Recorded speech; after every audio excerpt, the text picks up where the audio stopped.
Taking a quick look at 2 to the k design, kind of gotten our nomenclature behind us, but how do we actually do this? How do we actually use 2 to the k design? What do these calculations look like and what can we learn from them?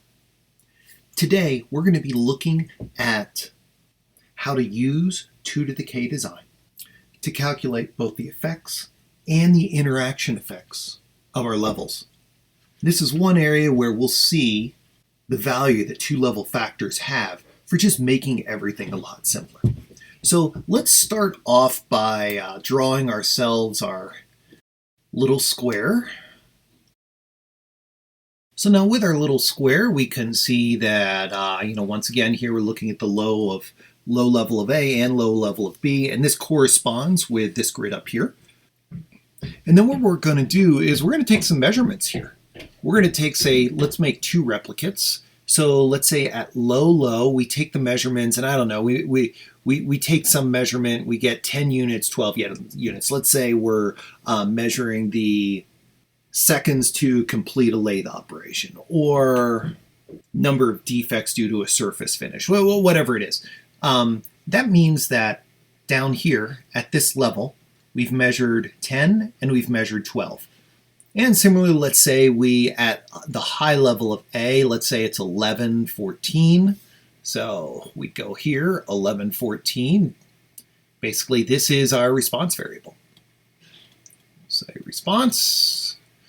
And B, let's make that, I don't know, important, so to speak. So all of a sudden we're up to 15 and 18.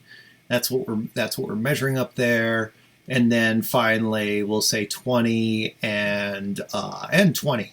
They're the same. So what we do is we define the effect of A as basically treatments with high A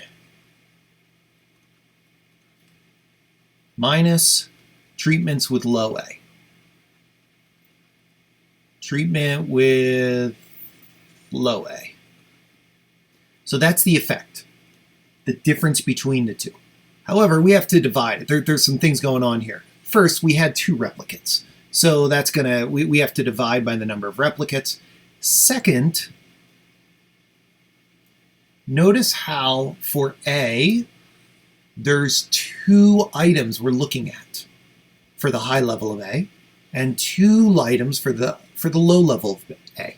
So that means we need to divide by 2 as well. And this will tell us, on average, basically the effect of A, or the average difference between these 2, whatever it is. And in this case, we would say that the high A is going to be treatment A plus treatment AB.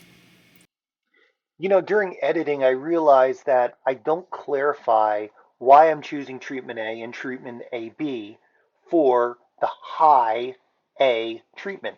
It's because these are the 2 treatments where there is a high A, basically the right-hand side of our 2x2 grid, orange grid. Likewise, the treatments with the low A are treatment B and treatment 1. Minus treatment 1 plus treatment B divided by 2, and N, which is the number of replicates, is 2.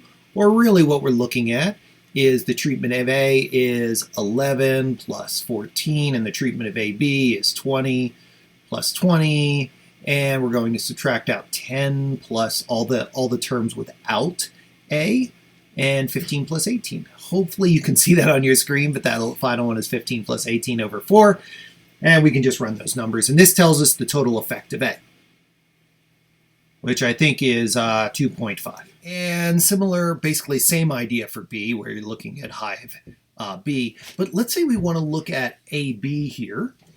What we look at is the difference between basically this height, if you will, or this length, and this value right there.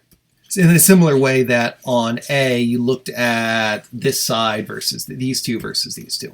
So what does that look like? That means that on the numerator, we have 20 plus 20. And interestingly, we add the parentheses 1, the one that has low on both of them. So plus 10 plus 12. And then we subtract the non-AB, which are the main effects. So that's 11 plus 14 plus 15 plus 18, and we divide by the same thing. We divide by 4, which I think comes out to be equal to 1. So here, relatively, we can see the impact of the interaction is a fair bit less than the impact of the main effect, but we still don't understand precisely how to interpret that.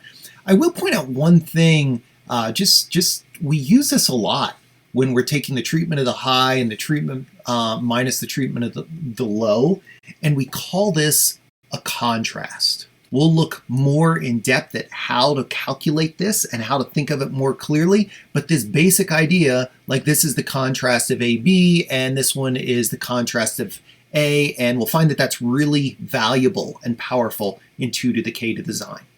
So in summary, we see that calculating the basic effects of each of these factors is actually pretty straightforward. If we're able to just create this table, there's a lot of information in it.